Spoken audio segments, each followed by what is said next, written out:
तुम्हें यह करना होगा पायल। अगर तुम सच में मुझसे प्यार करती हो तो तुम्हें मेरी बात माननी पड़ेगी। रात के अंधेरे में मेरे पति रंजीत की आवाज किसी जहरीले सांप की तरह मेरे कानों में पड़ी। मैंने हैरानी से उसके ठंडे चेहरे की तरफ देखा। रंजीत, तुम होश में हो? क्या कह रहे हो? नमन मेरा देवर है, वो मेरे भाई जैसा है। मैं उस पर इतना गंदा इल्जाम कैसे लगा सकती हूँ? रंजीत ने मेरी बात बीच में ही काट दी। उसकी आंखों में अजीब सी चमक थी। भाई, वो मेरा कोई भाई नहीं है। वो सिर्फ इस प्रॉपर्टी में हिस्सेदार है जिस पर मेरा हक है। मैंने पापा का बिजनेस संभाला है और वो बिना कुछ किए आधा ले जाए, ये मैं कभी नहीं होने दूंगा। लेकिन इससे मेरी अपनी बदनामी होगी। अंकल क्या सोचेंगे? मैं डर के मारे कांप रही थी। कुछ नहीं होगा, उसने मेरे कंधे पकड़कर झंझोड़ा। तुम बस वही करो जो मैं कह रहा हूँ। एक बार पापा ने उसे प्रॉपर्टी से निकाल दिया तो देखना, ये सारा घर, सारी दौलत हमारी होगी, सिर्फ हमारी। उसके आखिरी शब्दों ने मेरे मन में लालच की चिंगारी जला दी, मगर साथ ही एक डर भी बैठ गया। मेरा नाम पायल है। मैं एक गरीब मजदूर की बेटी थी। हम 6 बहन भाई थे। पायल की 5 बहनें और एक भाई मेरा सबसे बड़ा था, और शादी के तुरंत बाद वो हमसे अलग हो गया। उसने कभी भी पलटकर हमारी खबर तक नहीं ली। पापा पर हम 5 बहनों की जिम्मेदारी थी। वो दिन रात मेहनत करते, लेकिन उम्र बढ़ने और तबीयत गिरने के साथ उनके लिए हम सबका पेट पालना मुश्किल होता जा रहा था। पापा ने धीरे धीरे बड़ी बहनों की शादी कराई। उनकी हमेशा यही कोशिश रही कि बेटियां अच्छे घरों में जाएं, ताकि जो गरीबी उन्होंने देखी वो उनकी बेटियों को ना देखनी पड़े। मैं सबसे छोटी थी। जब मैं जवानी की दहलीज पर पहुंची तो पापा की चिंता और बढ़ गई। वो अक्सर रातों को जागकर मेरे अच्छे रिश्ते के लिए भगवान से प्रार्थना करते थे। ऐसे में मेरे पापा के दोस्त राजेश अंकल मेरी जिंदगी में देवदूत बनकर आए। राजेश अंकल की पत्नी का देहांत हो चुका था। अंकल के 2 बेटे थे, रंजीत और नमन। अंकल ने दोनों बेटों को बहुत लाड़ प्यार से पाला था। भगवान ने उन्हें सब कुछ दिया था। मार्केट में कई दुकानें थीं, 2-3 घर थे और शहर के बाहर बड़ी जमीनें भी थीं। एक दिन वो खुद हमारे घर आए और पापा से मेरा रिश्ता अपने बड़े बेटे रंजीत के लिए मांग लिया। पापा की तो जैसे लॉटरी लग गई। वो खुशी से झूम उठे कि मेरी शादी अपने पहचान में हो रही है, और वो भी इतने अच्छे घर में। सच कहूँ तो मैं भी बहुत खुश थी। अंकल का बड़ा बेटा रंजीत मुझे बचपन से ही अच्छा लगता था। जब भी मैं अंकल के घर जाती तो मेरी नजरें बस उसी को ढूंढती थीं। वो मेरा पहला और आखिरी प्यार था। मैंने कभी सोचा भी नहीं था कि मेरी ये खामोश मोहब्बत एक दिन सच हो जाएगी। शादी की तारीख तय हुई और मैं रंजीत की दुल्हन बनकर अंकल के आलीशान घर में आ गई। घर में दाखिल होते ही अंकल ने, जो कि अब मेरे ससुर भी थे, मेरा हाथ पकड़कर कहा, बेटी, आज से ये घर तुम्हारा है। मेरी बीवी के जाने के बाद इस घर को एक औरत की जरूरत थी, और तुमसे बेहतर कोई नहीं। उन्होंने घर की सारी जिम्मेदारियां मुझे दे दी। मैं उस घर की अकेली औरत थी। मैं अपने पति रंजीत के साथ साथ अपने ससुर और अपने देवर नमन का भी बहुत ख्याल रखती थी। नमन मुझसे उम्र में छोटा और बहुत समझदार था। वो ज्यादातर अपनी पढ़ाई में व्यस्त रहता था, लेकिन जब भी मुझसे बात करता उसकी नजरें हमेशा झुकी रहती। मैंने उस घर को स्वर्ग बना दिया था। मैं सोचती थी कि सबको खुश रखकर अपने पति का दिल जीत लूंगी। मैं रंजीत से बेपनाह प्यार करती थी। वो अक्सर देर रात तक काम करता, लेकिन मैं उसके बिना खाना नहीं खाती थी। हर रोज उसका इंतजार करती थी, मगर रंजीत का रवैया हमेशा से ठंडा था। वो मुझसे बहुत कम बात करता और अक्सर मेरे पास बैठने से भी कतराता था। जब मैं शिकायत करती तो कहता कि वो मुझसे बहुत प्यार करता है, बस काम की थकान की वजह से थोड़ा चुप रहता है। मेरे लिए ये सुनना ही काफी था कि वो मुझसे प्यार करता है। मैं तो उसकी मोहब्बत में पागल थी। उसी मोहब्बत में तो मैं सबका ध्यान रखती थी। अंकल हर महीने मुझे मेरा खर्च अलग से देते थे। हालांकि रंजीत भी अच्छी नौकरी करता था, मुझे कभी किसी चीज की कमी नहीं थी। मैं अपनी जिंदगी बहुत ही खुशहाल तरीके से बिता रही थी और अपने नसीब पर गर्व करती थी। फिर एक दिन अंकल ने मुझसे कहा कि वो नमन की शादी के बारे में सोच रहे हैं। वो चाहते थे कि घर में एक और बहू आ जाए ताकि मेरा हाथ बट जाए। मैं ये सुनकर खुश हुई, लेकिन उसी रात रंजीत ने मेरे मन में जहर घोलना शुरू कर दिया।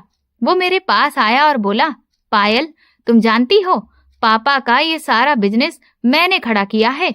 मार्केट में जितनी भी दुकानें हैं सब मेरी मेहनत की कमाई से ली गई हैं। मैंने कहा, तो इसमें क्या गलत है? आपने अपने पापा का साथ दिया है। उसने मेरी बात अनसुनी कर दी और बोला, पापा चाहते हैं कि नमन को भी बराबर का हिस्सा दिया जाए, क्योंकि सारी प्रॉपर्टी पापा के नाम पर है, इसलिए दोनों बेटों में बराबर बंटवारा होगा। मैंने सीधी सादी बात कही तो ये तो अच्छी बात है ना रंजीत, बाप की प्रॉपर्टी दोनों बेटों में बराबर बंटनी चाहिए। मेरी ये बात सुनते ही उसका चेहरा गुस्से से लाल हो गया। उसने कहा, देखो पागल, अगर ये सब हमारा हो जाए तो हमारे बच्चों का भविष्य कितना अच्छा होगा। कल को हमारे बच्चे होंगे, अगर सारी दौलत हमारे पास होगी तो उनका जीवन भी बेहतर होगा। और वैसे भी ये सब मैंने कमाया है, नमन तो बस पढ़ाई करता रहा है। अभी तो उसने काम शुरू किए बस 2 दिन ही नहीं हुए हैं, उसका कोई हक नहीं बनता। मुझे ये बात बहुत गलत लगी। मैं बोली, लेकिन रंजीत, मुझे लगता है कि अंकल की प्रॉपर्टी दोनों बेटों में बराबर बंटनी चाहिए, वरना ये तो नाइंसाफी होगी। मेरा इतना कहना था कि वो भड़क उठा। बोला, तुम तो बिल्कुल बेवकूफ औरत हो, तुम्हें ना अपनी फिक्र है ना अपने पति की। तुम चाहती हो कि सब कुछ बट जाए और फिर हमारे पास क्या बचेगा? मैं तो सड़क पर आ जाऊंगा। मैं अपने पति को यूं गुस्से में देखकर डर गई। मैंने फौरन कहा, नहीं नहीं, मेरा वो मतलब नहीं था, मैं तो बस पूछ रही थी कि अच्छा आप बताइए तो अंकल को कैसे मनाएंगे? मेरी बात में अपने लिए फिक्र देखकर उसकी आंखों में एक अजीब सी शरारत चमक उठी। वो मेरे करीब आया और धीरे से बोला, इसका एक हल है मेरे पास, ऐसा हल जो सिर्फ तुम ही कर सकती हो। मेरा दिल किसी अनजाने डर से जोर जोर से धड़कने लगा। मैंने कांपती हुई आवाज में पूछा, क्या हल है तुम्हारे पास? वो हल्की ठंडी हंसी हंसा और बोला, काम आसान है पायल, थोड़ा हिम्मत करनी होगी। तुम्हें कहना होगा कि नमन तुम्हारी इज्जत पर हाथ डालना चाहता है। ये सुनते ही मेरे पैरों तले जैसे जमीन खिसक गई। मैं एकदम से पीछे हटी और डरते हुए बोली, क्या कह रहे हो रंजीत? मैं ऐसा कैसे कर सकती हूँ? भगवान का नाम लो, नमन तो मुझे भाभी नहीं बड़ी बहन मानता है। उसने कभी नजर उठाकर भी नहीं देखा मेरी तरफ। रंजीत झल्लाकर बोला, तुमसे काम ही नहीं होता। मैंने कब कहा कि उसने तुम्हें देखा है? लेकिन तुम तो ये बात बोल सकती हो ना। मेरे आंसू रुक नहीं रहे थे। मैंने कहा, इससे क्या होगा रंजीत? लोग तो मुझ पर ही उंगली उठाएंगे ना। अंकल क्या सोचेंगे? मेरी ही बदनामी होगी। उसने मेरी बांह पकड़कर झंझोड़ते हुए कहा, कोई कुछ नहीं कहेगा, तुम्हारी बदनामी नहीं होगी, बल्कि इससे मैं बाबा से कहूंगा कि नमन को घर से निकाल दें और उसके हिस्से की भी जमीन जायदाद मेरे नाम हो जाएगी। बाबा तो वैसे भी उससे नाराज रहते हैं, गुस्से में उसे जायदाद से निकाल फेंकेंगे। इतना बड़ा पाप करते हुए जब वो पकड़ा जाएगा तो कौन रखेगा उसे यहाँ? मैं कुछ देर चुपचाप बैठी रही। मेरे मन में डर और लालच की लड़ाई चल रही थी। एक तरफ मेरे पति की मोहब्बत और एक अमीर सुकून भरी जिंदगी का ख्याल था, और दूसरी तरफ एक मासूम जिंदगी और मेरा अपना जमीर। मैंने धीरे से कहा, रंजीत, ये बहुत बड़ा पाप है, मैं नहीं कर पाऊंगी। मेरी बात सुनकर रंजीत का चेहरा लाल हो गया। वो गुस्से में चिल्लाया, अच्छा तो तुम नहीं करोगी? मतलब तुम मुझसे प्यार नहीं करती? तुम चाहती हो कि मैं सड़क पर आ जाऊं? वो नमन जो बाबा का चहेता है आधी जायदाद ले जाएगा, और मैं जिसने अपनी जवानी इस घर के काम में खपा दी, मैं खाली हाथ रह जाऊं? यही चाहती हो तुम? मैं रोते हुए बोली, नहीं रंजीत, ऐसा मत कहो, मैं तुमसे बहुत प्यार करती हूँ। वो बोला, तो साबित करो कि तुम मेरी हो। अगर आज मेरी बात नहीं मानी तो समझ लेना कि तुमने मुझे हमेशा के लिए खो दिया। मैं ऐसी औरत को अपने पास नहीं रखूंगा जो मेरे भविष्य के लिए एक छोटी सी कुर्बानी ना दे सके। ये सुनकर मेरी सांसें अटक गईं। मैं टूट गई थी। रंजीत ने मुझे गले लगाया और मेरे आंसू पोंछते हुए बोला, सुनो पायल, बस एक बार ये काम कर दो, फिर बाबा उसे घर से निकाल देंगे। उसके बाद सिर्फ तुम, मैं और हमारी खुशहाल जिंदगी। सोचो हमारे बच्चे कितनी अच्छी जिंदगी जिएंगे। मैं उसकी बातों के जाल में फंसती जा रही थी। उसकी बातें, उसका प्यार और दौलत का लालच मेरे दिल पर भारी पड़ने लगा। मैंने सिसकते हुए पूछा, लेकिन अंकल, वो मेरी बात का यकीन कर लेंगे क्या? रंजीत के चेहरे पर एक चालाक मुस्कान आई। बोला, वो तुम पर मुझसे ज्यादा भरोसा करते हैं, तुम्हें अपनी बेटी मानते हैं। जब तुम रोते हुए उनके सामने ये बात कहोगी तो उन्हें एक पल के लिए भी शक नहीं होगा। वैसे भी नमन की पढ़ाई और काम में सुस्ती से वो पहले से ही चिढ़े हुए हैं। ये इल्जाम सुनकर तो वो आग बबूला हो जाएंगे। उसने मेरा चेहरा अपने हाथों में लिया और बोला, आखिरी बार पूछ रहा हूँ पायल, या तो हमारी अमीर शाही जिंदगी है या फिर मेरी बर्बादी। और याद रखना, अगर मैं बर्बाद हुआ तो तुम्हें भी अपने साथ नहीं रखूंगा। उसकी ये बात मेरे लिए मौत के जैसी थी। मैंने आंखें बंद कर लीं। मेरा अंदर से सब कुछ मर गया था। कांपती हुई आवाज में मैंने कहा, ठीक है रंजीत, जैसा तुम कहो वैसे ही करूंगी। वो मुस्कुराया। मुझे पता था तुम मना नहीं करोगी। अब सुनो, करना क्या है। कल दोपहर जब मैं जानबूझकर घर से बाहर निकलूंगा और बाबा अपने कमरे में आराम कर रहे होंगे, तब तुम नमन को किसी बहाने से अपने कमरे में बुलाओ। उसने मुझे पूरा प्लान समझाया जो मेरी और नमन की जिंदगी हमेशा के लिए बदलने वाला था। अगली दोपहर मेरी जिंदगी की सबसे भारी दोपहर थी। सुबह से ही मेरा दिल अजीब डर से धड़क रहा था। रंजीत ने नाश्ते की मेज पर बिल्कुल सामान्य व्यवहार किया, लेकिन जाते वक्त मेरे कान के पास आकर बोला, याद रखना पायल, आज का दिन हमारी किस्मत का फैसला करेगा। बाबा अपने कमरे में हैं, वो खाने के बाद आराम करते हैं। नमन नीचे स्टडी रूम में है। मैं 1 घंटे के लिए बाहर जा रहा हूँ। यही वक्त है, कोई गड़बड़ मत करना। मैंने सिर हिलाया, मगर डर के मारे मेरा गला सूख गया था। बोली, रंजीत, मुझे बहुत डर लग रहा है। अगर अंकल ने मेरी बात का भरोसा नहीं किया तो? उसकी आंखों में ठंडी सी चमक आई।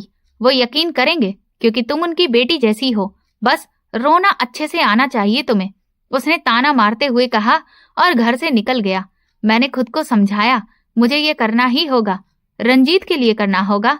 कांपते हुए मैंने फोन उठाया और नमन का नंबर मिलाया जो नीचे स्टडी में था। जी भाभी, उसने कहा। मैंने अपनी आवाज संभालते हुए बोला, नमन बेटा, जरा मेरे कमरे में आ जाओ। मुझे तुमसे एक जरूरी चीज दिखानी है और मेरी तबीयत भी कुछ ठीक नहीं लग रही। वो बोला, सब ठीक तो है भाभी, भाई कहाँ हैं? मैंने कहा, वो बाहर गए हैं किसी काम से, तुम बस 2 मिनट के लिए आ जाओ। ठीक है भाभी, आता हूँ, उसने कहा और फोन रख दिया। कुछ ही देर में दरवाजे पर दस्तक हुई। मैंने गहरी सांस ली और दरवाजा खोला। नमन जल्दी जल्दी अंदर आया। बोला, क्या हुआ भाभी? चेहरा तो बिल्कुल पीला पड़ गया है, मैं डॉक्टर को बुलाऊं? मैंने कहा, नहीं, डॉक्टर की जरूरत नहीं। ये कहते हुए मैंने पीछे मुड़कर दरवाजा लॉक कर दिया। ताले की आवाज सुनकर नमन चौंक गया। उसने घबराई आंखों से मुझे देखा। भाभी, आपने दरवाजा क्यों बंद किया? ये आप क्या कर रही हैं? मैं दरवाजे के सामने खड़ी हो गई। नमन, तुम मुझसे क्या चाहते हो? वो बुरी तरह घबरा गया। क्या मतलब भाभी? मैं क्या चाहता हूँ? आपने खुद मुझे बुलाया था। भगवान के लिए दरवाजा खोलो, भाई आ जाएंगे तो क्या सोचेंगे। यही वो लम्हा था जिसका मुझे इंतजार था। मैंने रंजीत के सिखाए हुए शब्दों को आवाज दी। दरवाजा मैंने नहीं, तुमने बंद किया नमन। भाभी, वो सदमे में चीखा, आप होश में तो हैं? ये आप क्या कह रही हैं? मजाक बंद करें और दरवाजा खोलें। मैंने अपनी आवाज ऊंची की और पूरी ताकत से चीखना शुरू किया। हाथ छोड़ो मेरा, बचाओ, कोई है? नमन, ये क्या कर रहे हो? तमीज नहीं है तुम्हें?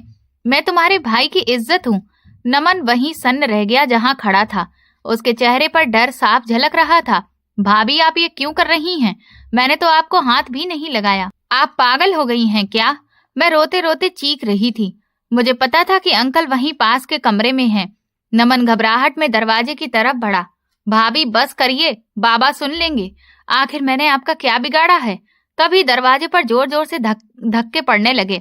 पायल, नमन, दरवाजा खोलो, क्या हुआ बेटी? अंकल की गरजती आवाज आई। मैं और जोर से रोने लगी। अंकल, मुझे बचाइए, ये नमन मुझे परेशान कर रहा है, दरवाजा खोलो। नमन कांपते हाथों से मेरी तरफ देखने लगा। उसकी आंखों में डर और शर्म झलक रही थी। मैं फौरन पीछे हट गई। नमन ने हाथों से लॉक खोला।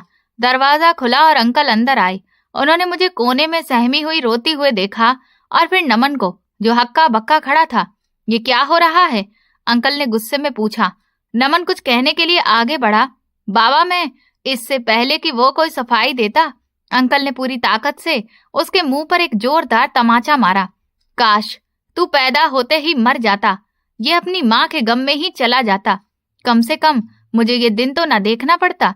नमन गाल पर हाथ रखकर सदमे में उन्हें देख रहा था। ये मेरी बहू नहीं, मेरी बेटी है। अंकल चिल्लाए। तुम्हारी हिम्मत कैसे हुई इसके साथ जबरदस्ती करने की? तुम्हारे भाई की इज्जत और तुम्हारी भाभी है अब वो। बाबा, भगवान की कसम, मैंने कुछ नहीं किया। नमन की आवाज आंसुओं में डूब गई। उसी लम्हे रंजीत, जो शायद बाहर इंतजार कर रहा था, भागता हुआ अंदर आया। क्या हुआ बाबा? पायल, ये शोर क्या है? उसने डरते हुए पूछा। पूछो अपने इस भाई से। अंकल ने नमन की तरफ इशारा किया। यह हमारी इज्जत पर हाथ डाल रहा था। रंजीत ने गुस्से में नमन का गला पकड़ लिया। तेरी ये मजाल, मैं तुझे जिंदा नहीं छोड़ूंगा। भाई मेरी बात तो सुनो, ये सब बंद करो, रंजीत ने जोर देकर कहा। बाबा उसी वक्त पुलिस को कॉल करें। ये दरिंदा इस घर में नहीं, जेल में रहेगा। अंकल ने फौरन फोन निकाला। नमन बेबसी से अपने पिता, अपने भाई और मुझे देख रहा था। उसकी आंखों में जो भी इल्तिजा थी वो मुझसे दिखाई नहीं दे रही थी, लेकिन मैं मजबूर थी। हेलो जी इंस्पेक्टर साहब, मैं रंजीत बात कर रहा हूँ। मेरे घर तुरंत पुलिस भेजिए। नमन तड़पते हुए उनके कदमों में गिर पड़ा। मैं बेगुनाह हूँ, मैं कसम खाता हूँ बाबा। भाभी आप ही बता दें, आपने मुझे खुद बुलाया था। भाभी आप चुप क्यों हैं? मैं दीवार से लगी सिसकियों में अपनी आंखें नहीं उठा पा रही थी। नमन की बेबसी और इल्तिजा मेरे दिल को चीर रही थी, लेकिन रंजीत का गुस्सा भरे चेहरा मुझे घूर रहा था। मेरे होठों पर ताला लग गया। देखा क्या बाबा, देखा आपने? रंजीत ने नमन को पकड़कर खींचा। अभी भी ये पायल को डराता है, कह रहा है कि तुम चुप रहो। कितना घटिया आदमी है ये। मैं डर नहीं रहा, मैं सच बोलने का कह रहा हूँ। नमन चीखा। भाई आप तो जानते हैं कि मैं ऐसा नहीं हूँ, आप ही बाबा को समझाएं। रंजीत ने नफरत भरी निगाह डाली। तुझे भाई कहते हुए शर्म आनी चाहिए। आज से तेरा और मेरा कोई रिश्ता नहीं। इतने में पुलिस भी आ गई। 2 सिपाही और 1 इंस्पेक्टर अंदर दाखिल हुए। घर का माहौल देखकर उन्होंने समझ लिया कि मामला गंभीर है। क्या हुआ रंजीत साहब, किसने फोन किया था? इंस्पेक्टर ने पूछा। अंकल ने टूटी हुई आवाज में कहा, साहब इस दरिंदे ने मेरी बहू की इज्जत पर हाथ डालने की कोशिश की है। उन्होंने नमन की तरफ इशारा किया। इंस्पेक्टर ने मेरी तरफ देखा। मैडम आप ठीक हैं? आप बयान दें, क्या हुआ आपके साथ? अब सबकी नजरें मुझ पर थीं। यह आखिरी मौका था सच बोलने का, लेकिन रंजीत की आंखों में लिखी धमकी मुझे जकड़ रही थी। मैं रोते हुए कांपती आवाज में वही दोहराने लगी जो कि मुझे सिखाया गया था। मैं अपने कमरे में थी। नमन किसी बहाने से अंदर आया और दरवाजा बंद कर लिया। उसने मेरी सांस जबरदस्ती रोक दी। मेरी आवाज घुट गई। झूठ, ये तो पूरा झूठ है। नमन पागलों की तरह चिल्ला रहा था। इंस्पेक्टर साहब मेरी बात पर भरोसा कीजिए, मुझे फंसाया जा रहा है। ये सब जायदाद के लिए हो रहा है। मेरा भाई ही इस सब के पीछे है। चुप रहो, रंजीत गरजा और उसने उसके मुंह पर थप्पड़ मारने की कोशिश की, लेकिन इंस्पेक्टर ने तुरंत बीच में आकर रोक लिया। देखिए, हाथ मत उठाइए, इंस्पेक्टर ने सख्त लहजे में कहा। फिर नमन की तरफ मुड़ा। ये जायदाद वाला मामला क्या है? इससे पहले कि नमन कुछ बोलता, रंजीत बीच में कूद पड़ा। इंस्पेक्टर इसकी बातों में मत आइए। ये अपनी जान बचाने के लिए अब मुझ पर इल्जाम लगा रहा है। आप खुद देखिए मेरी बीबी की हालत क्या है। क्या वो झूठ बोल रही है? इस घर में कोई इस पर यकीन नहीं करेगा। ये तो शुरू से ही आवारा है। बाबा इसकी हरकतों से पहले ही परेशान थे। अंकल ने भी हामी भरी। जी इंस्पेक्टर साहब, रंजीत ठीक कह रहा है। मुझे इससे यही उम्मीद थी। ये बचपन से ही बागी था। मैंने इसकी माँ के मरने के बाद इसे बेटी की तरह पाला और इसने मुझे यही सिला दिया। इसने मेरी बेटी जैसी बहू पर गंदी नजर डाली। पायल के ससुर का चेहरा गुस्से और बेबसी से भर गया था। वो अपने बेटे की तरफ देखकर बोले, इंस्पेक्टर साहब मैं चाहता हूँ कि आप इसे तुरंत गिरफ्तार करें। मैं इस पर अपनी बहू के साथ जबरदस्ती करने की कोशिश का केस दर्ज करवाना चाहता हूँ। इसे सख्त सजा मिलनी चाहिए। इंस्पेक्टर थोड़ा नरम हुआ। सोच लीजिए अंकल जी, आखिर घर की बात है, अब ये घर की बात नहीं रही। रंजीत गरजा, यह हमारी इज्जत का मामला है। इसे यहाँ से ले जाइए। इसका साया भी अब इस घर में नहीं पड़ना चाहिए। सिपाहियों ने नमन के हाथों में हथकड़ी डाल दी। वो आखिरी बार मेरी तरफ देखता रह गया। उसकी आंखों में गुस्सा नहीं था, बस एक गहरा दर्द और एक सवाल था। क्यों भाभी? बस एक बार बता दो क्यों? मैं नजरें झुका गई। पुलिस उसे घसीटती हुई बाहर ले गई और अंकल सोफे पर गिरे पड़े थे। उन्होंने अपना सिर पकड़ लिया। सब खत्म हो गया। मेरी इज्जत, मेरा मान सब मिट्टी में मिल गया। रंजीत ने उनके कंधे पर हाथ रखा। नहीं बाबा, कुछ खत्म नहीं हुआ। आप हिम्मत रखिए। अच्छा हुआ उस गंदे इंसान से जान छूटी। पायल जाओ, पानी लाओ बाबा के लिए। मैं धीरे धीरे उठी। मेरे ससुर ने मुझ पर कोई इल्जाम नहीं लगाया। उनके लिए तो मैं बेचारी थी और नमन गुनाहगार। उस रात जब अंकल दवा खाकर सो गए, रंजीत मेरे कमरे में आया। उसके चेहरे पर सुकून था। तुमने तो कमाल कर दिया पायल, उसने मुस्कुराते हुए कहा। मुझे यकीन ही नहीं था कि तुम इतनी अच्छी एक्टिंग कर लोगी। रंजीत, वो नमन बेकसूर था, मैंने रोते हुए कहा। हमने बहुत बड़ा गुनाह किया है। उसने मेरी बात काट दी, मेरे होठों पर उंगली रखी। गुनाह? कैसा गुनाह? मैंने तो बस अपना हक लिया है। अब बस एक काम बाकी है। कल ही मैं बाबा से कहूंगा कि वो नमन को जायदाद से निकाल दें और सब कुछ मेरे नाम पर कर दें। आखिर अब उनके पास मेरा ही तो सहारा है। उसकी आंखों में लालच की चमक देखकर मेरे अंदर डर पैदा हो गया। नमन के जेल जाने के बाद घर में सन्नाटा छा गया था। रंजीत का बर्ताव भी पूरी तरह से बदल चुका था। अब वो मुझसे बहुत ही कम बात करता था, बस अपने बाबा के आसपास घूमता रहता था। उसने धीरे धीरे उन्हें बिल्कुल तोड़ दिया था। अगले दिन वकील आया, सारे कागज तैयार किए गए। मेरे ससुर ने कांपते हाथों से हर दस्तखत किए, हर वो दस्तखत जिसने नमन को सब कुछ खो देने पर मजबूर कर दिया और रंजीत को घर और जायदाद का इकलौता मालिक बना दिया। उस दिन जब सब कुछ रंजीत के नाम पर हो गया, वो बहुत खुश था। वो सीधा मेरे कमरे में आया। मैं भी खुश थी कि चलो मेरी कुर्बानी रंग लाई, अब तो वो मुझसे मोहब्बत करेगा। पायल, तुमने तो कमाल कर दिया, उसने मुस्कुराकर कहा। बहुत बहुत शुक्रिया तुम्हारा। मैंने शर्माते हुए नजरें झुका ली। शुक्रिया किस बात का रंजीत? मैंने जो किया अपने पति और अपने घर के लिए किया। अब तो सब ठीक हो गया है ना? अब तो कोई भी हमारे बीच नहीं आएगा। हाँ, उसने ठंडे लहजे में कहा। अब कोई हमारे बीच नहीं आएगा। फिर वो अचानक गंभीर हो गया। और अब तुम्हें भी मेरी जिंदगी में रहने का कोई हक नहीं। मैंने चौंक कर सर उठाया। क्या मतलब? आप ये क्या कह रहे हैं रंजीत? उसके चेहरे पर एक शैतानी हंसी थी। मैं वही कह रहा हूँ जो तुम सुन नहीं पाओगी। जो औरत दूसरे पर झूठा इल्जाम लगा सकती है, वो खुद कैसी होगी? सोचो जरा, तुम जैसी औरत तो बदचलन ही होती है।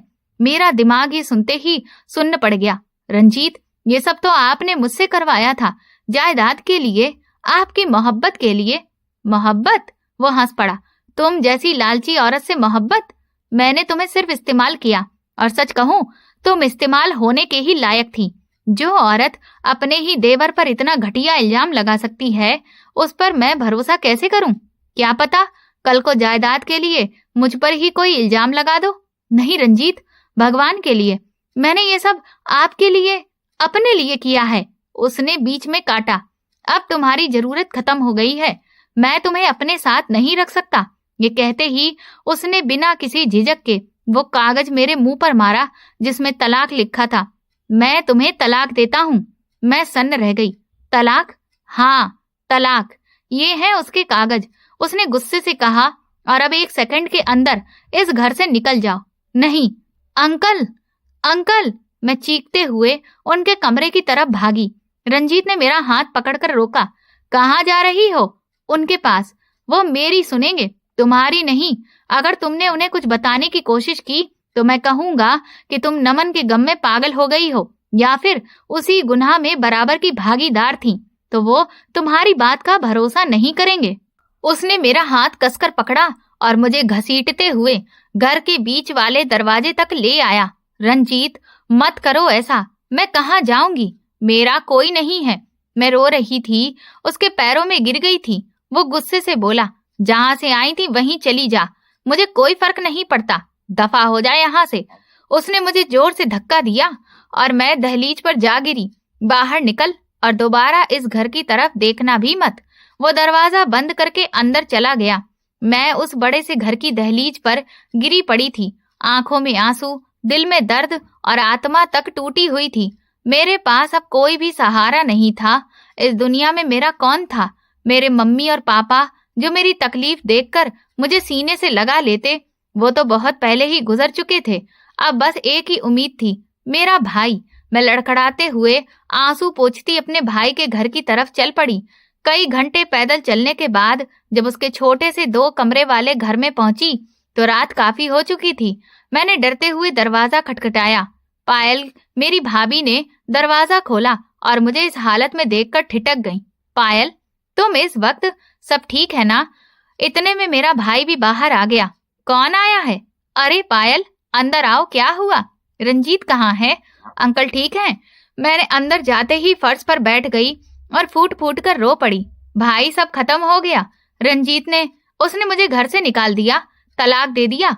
कमरे में कुछ देर के लिए सन्नाटा छा गया। भाई भाभी ने भाई को देखा। तलाक? भाई ने हैरानी से कहा। क्यों, क्या हुआ? जरूर तुमने ही कुछ किया होगा। नहीं भाई, मैं सिसकते हुए बोली, भगवान की कसम, मैंने कुछ नहीं किया। उसने धोखा दिया है मुझे। उसने मुझसे सब छीन लिया। बस कुछ दिन अपने पास रख लो, जब तक कोई रास्ता नहीं निकलता। भाभी तुरंत बोली, देखो पायल, यहाँ कोई रास्ता नहीं निकलने वाला है। हम पहले ही मुश्किल में हैं। ये 2 कमरे हैं और किसी तरह हमारा गुजारा चल रहा है। अब अगर लोग जान गए कि एक तलाकशुदा औरत हमारे घर में रह रही है तो मोहल्ले में बातें बनेंगी। हम ये सब नहीं झेल सकते। भाभी, आप ये क्या बोल रही हैं? मैं इनकी बहन हूँ, मैंने रोते हुए कहा। भाई का चेहरा सख्त हो गया। शादी के बाद बहनें पराई हो जाती हैं पायल। तुम्हारा घर वही था जिसे तुमने खुद बर्बाद किया। अब हम तुम्हें रखकर अपनी जिंदगी बर्बाद नहीं कर सकते। भाई, भगवान के लिए, मैं उसके पैरों में गिर गई। मुझे बाहर मत निकालो, मैं कहाँ जाऊंगी? वो बोला, ये मेरी समस्या नहीं है। फिर उसने मेरा हाथ पकड़ा और धक्का देकर घर से बाहर निकाल दिया। यहाँ से निकल जा, दोबारा मत आना। तलाकशुदा औरत के लिए यहाँ कोई जगह नहीं है। जहाँ से आई थी वहीं चली जा। भाई, मैं चीखती रही, लेकिन उसने भी दरवाजा मेरे मुंह पर बंद कर दिया। अब मैं सच में सड़क पर थी। रात के अंधेरे में वहीं फुटपाथ पर बैठकर रोती रही। मुझे नमन याद आया, वो इंसान जिसे मैंने बेगुनाह होते हुए जेल भिजवा दिया था, और आज खुद मैं अपनी सजा भुगत रही थी। सुबह हुई तो मुझे अपनी बहनों का ख्याल आया। मेरे पापा कहा करते थे, मैंने सब बेटियों की शादी अच्छी जगह की है। मुझे लगा वो जरूर मेरी मदद करेंगी। मैं सबसे पहले अपनी बड़ी बहन के घर पहुंची। उसने मुझे देखा तो मुस्कुराई। अरे पायल, आओ आओ, बैठो। उसने मुझे चाय दी, पानी दिया। मैंने हिचकते हुए कहा, वो रंजीत से थोड़ा झगड़ा हो गया है। मैं 1-2 दिन तुम्हारे पास रुकना चाहती हूँ। अरे हाँ हाँ, क्यों नहीं, ये भी तुम्हारा घर है। उसने तुरंत कहा। पति गुस्से में होते हैं तो ऐसा कर देते हैं, लेकिन गुस्सा शांत होने पर खुद लेने आ जाएंगे। 2 दिन निकल गए, लेकिन रंजीत नहीं आया। अब बड़ी बहन और बहनोई के चेहरे बदलने लगे। एक शाम बहन मेरे पास आई और बोली, पायल, सच्ची बात बताओ, मामला सिर्फ झगड़े का है या कुछ और? मैं अब झूठ नहीं बोल सकी और रो पड़ी। उसने मुझे तलाक दे दिया है, घर से निकाल दिया है। क्या तलाक? वो सन्न रह गई। फिर मेरे बहनोई की तरफ देखा जो गुस्से से मुझे देख रहा था। देखो पायल, उसने घबराते हुए कहा, मेरे ससुराल वाले बहुत सख्त हैं। अगर उन्हें पता चल गया कि मेरी तलाकशुदा बहन यहाँ रह रही है तो मेरी जिंदगी खराब कर देंगे। तुम कोई और जगह ढूंढ लो, मैं मजबूर हूँ। मैं वहां से भी निकाल दी गई। फिर बाकी बहनों के पास गई, लेकिन किसी ने मुझे नहीं रखा। सबको अपनी अपनी इज्जत और ससुराल की नाराजगी का डर था। मैं पूरी तरह अकेली हो चुकी थी, दर दर भटक रही थी। मुझे लगने लगा भगवान मुझे मेरे किए की सजा दे रहा है। मैंने एक आदमी का घर, उसकी इज्जत, उसकी जिंदगी बर्बाद की थी, और आज खुद बेघर, बेइज्जत और जिंदा लाश बन गई थी। सड़कें अब मेरा ठिकाना बन चुकी थीं। जिस इंसान के लिए मैंने सब कुछ दांव पर लगा दिया था, उसी ने मुझे कचरे की तरह बाहर फेंक दिया था। कई दिन इसी हाल में बीते। आखिर मेरी हिम्मत टूट गई। मैं एक इमारत के साए में जा गिरी। तभी मेरी नजर एक बोर्ड पर पड़ी, अनाथालय में महिला सहायिका की जरूरत है। मेरे अंदर न जाने कहां से हिम्मत आई। मैं धीरे धीरे उठी और अनाथालय के दरवाजे पर दस्तक दी। एक उम्र दराज और सख्त मगर दयालु चेहरा सामने आया। वो अनाथालय की वार्डन थी। क्या चाहिए बेटी? उसने मुझे ऊपर से नीचे तक देखते हुए पूछा। मुझे काम चाहिए। मेरी आवाज कांप रही थी। मैं पढ़ी लिखी हूँ, बच्चों को संभाल लूंगी, झाड़ू पोछा भी कर लूंगी। बस सिर पर छत और 2 वक्त की रोटी मिल जाए। वार्डन ने कुछ देर मुझे गौर से देखा। पति ने छोड़ दिया है?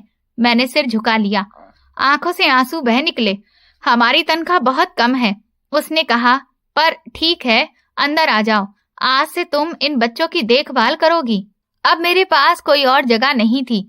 दर दर की ठोकरें खाने के बाद आखिर मुझे एक ठिकाना मिल गया था।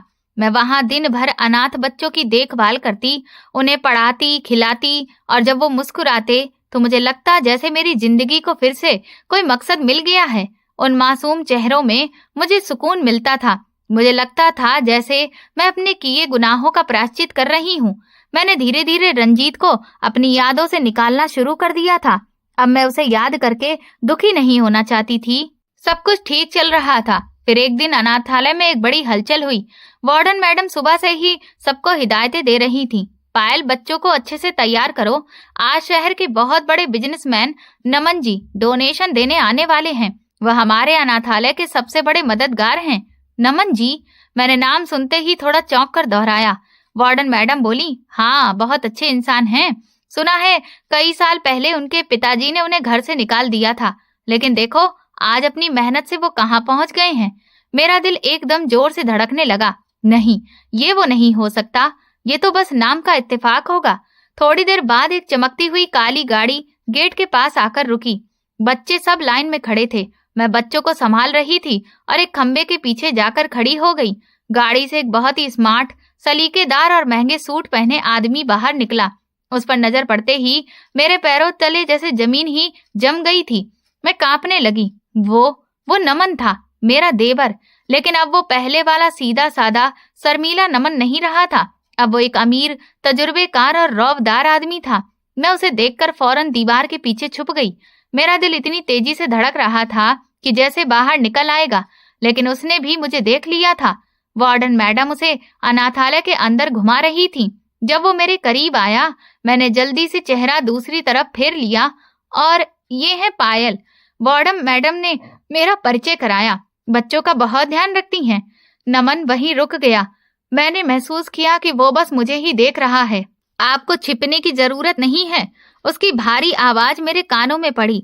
मुझे कुछ समझ नहीं आया कि मैं क्या करूं।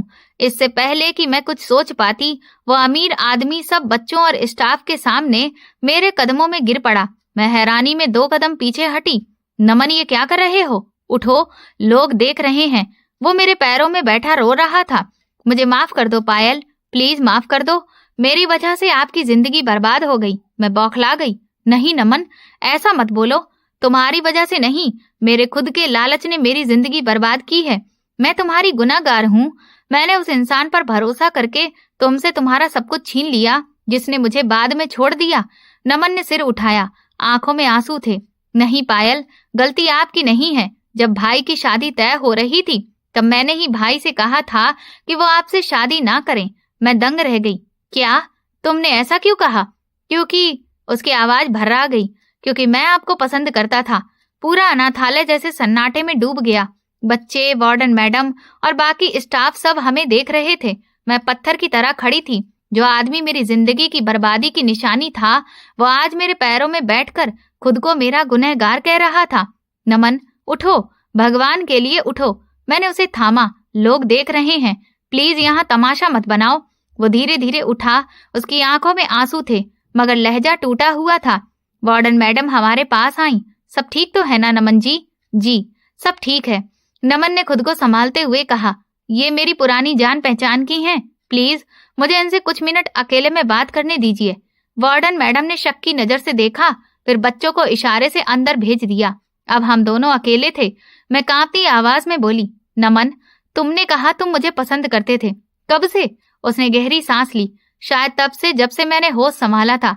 मैं तुम्हें अपने घर आते जाते देखता था, लेकिन तब मैं छोटा था, पढ़ाई कर रहा था। कभी हिम्मत ही नहीं हुई कि आपसे या पापा से कुछ कह सकूं। फिर जब पापा ने भाई का रिश्ता आपसे तय किया, मैंने उसकी बात काटी।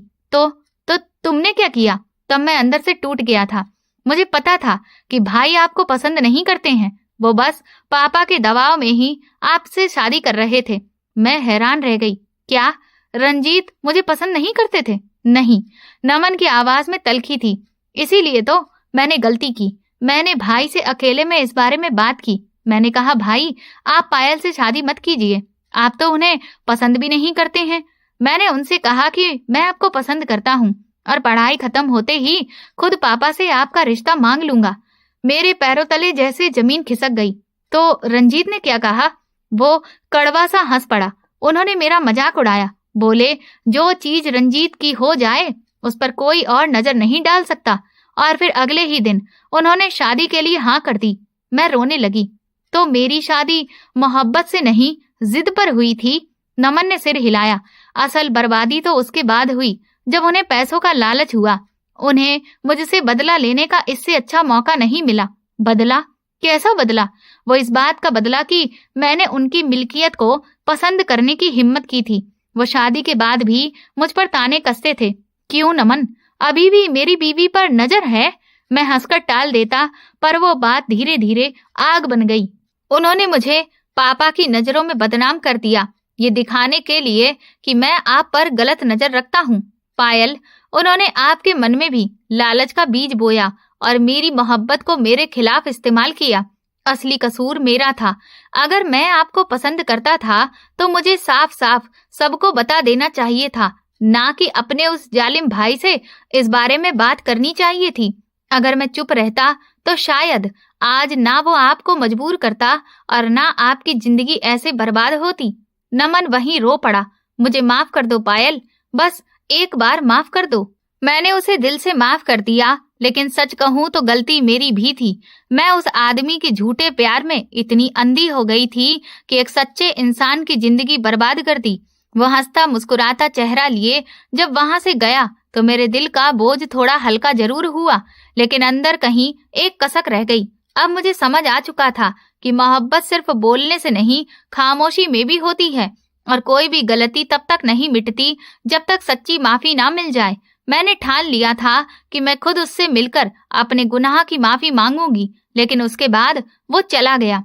नमन के जाने के बाद अनाथालय का घेरा मुझे काटने को दौड़ रहा था। वार्डन मैडम मेरे पास आईं। उनके चेहरे पर सैकड़ों सवाल थे। पायल, ये सब क्या था? वो नमन सर, इतने बड़े आदमी, वो तुम्हारे कदमों में क्यों झुक गए थे? मैंने आंखों में आए आंसू रोकते हुए कहा, दीदी वो मेरे बीते वक्त का हिस्सा है, एक ऐसा गुनाह जिसका बोझ मैं आज तक ढो रही हूँ। दीदी ने हैरानी से कहा, गुनाह? कैसा गुनाह पायल? मैंने सिर झुकाकर कहा, मैंने उन पर बहुत बड़ा जुल्म किया है। वो मेरे देवर थे और मैंने अपने पति के कहने पर उन पर झूठा इल्जाम लगाया था। वार्डन मैडम ने गहरी सांस ली। भगवान माफ करने वाला होता है, लेकिन पायल, वो आदमी खुद को कसूरवार मान रहा था। उसकी आंखों में तुम्हारे लिए नफरत नहीं, कुछ और ही था। मैंने रोते हुए कहा, यही तो मेरी सजा है दीदी। वो बेगुनाह होकर भी खुद को दोषी मानता रहा और मैं गुनाहगार होकर भी जिंदा हूँ। कुछ दिन बीते, जिंदगी फिर वही पुराना ढर्रा पकड़ने लगी, लेकिन अंदर से मैं बेचैन थी। नमन की बातें, उसका खुद को मुजरिम मानना, सब मेरे सीने में चुभ रहा था। मैंने सोचा था मैं उससे माफी मांगूंगी, लेकिन वो तो खुद को ही गलत मानकर चला गया। एक दिन वार्डन मैडम ने मुझे बुलाया। पायल, नमन सर दोबारा आए हैं, तुमसे मिलना चाहते हैं। मेरा दिल धक्के से रह गया। मैं कांपते कदमों से उनके ऑफिस में दाखिल हुई। नमन अकेला बैठा था, लेकिन उसके चेहरे पर इस बार कुछ ठहराव था। उसने नरमी से कहा, बैठो पायल। मैं सामने वाली कुर्सी पर बैठ गई। आप फिर क्यों आए हैं? मैंने घबराकर पूछा। वो बोला, उस दिन मैं अपनी बात अधूरी छोड़ गया था। मैंने कहा था कि मेरी वजह से तुम्हारी जिंदगी बर्बाद हुई और अब मैं वही जिंदगी फिर से बसाने आया हूँ। मैंने हैरानी से देखा। बसाने से क्या मतलब? उसने गहरी सांस ली। पायल, मैं तुमसे शादी करना चाहता हूँ। मेरे कानों को यकीन ही नहीं हुआ। शादी? मुझसे? नमन, तुम्हें पता है मैं कौन हूँ? वो औरत जिसने तुम्हारी जिंदगी बर्बाद की, तुम्हें जेल भेजा, तुम्हारे ऊपर झूठे आरोप लगाए, और तुम मुझसे शादी करना चाहते हो? नमन ने शांत लहजे में कहा, हाँ, मैं उसी औरत से शादी करना चाहता हूँ जिसे मैं हमेशा से पसंद करता था, जिसे मेरे भाई रंजीत ने धोखा दिया और तबाह कर दिया। नहीं, मैं लगभग चीख पड़ी। ये नहीं हो सकता नमन, मैं उस लायक नहीं हूँ। मैं एक गुनाहगार औरत हूँ, तलाकशुदा हूँ, जिसे उसके घर वालों ने निकाल दिया। मेरी जगह तो इस अनाथालय में है, इन बच्चों के बीच। यही मेरी सजा है। तुम अपनी जिंदगी जियो। मुझ जैसी औरत से शादी कर अपनी इज्जत क्यों मिटाना चाहते हो? नमन की आंखों में दर्द था। उसने कहा, इज्जत मिटेगी नहीं पायल, लौटेगी।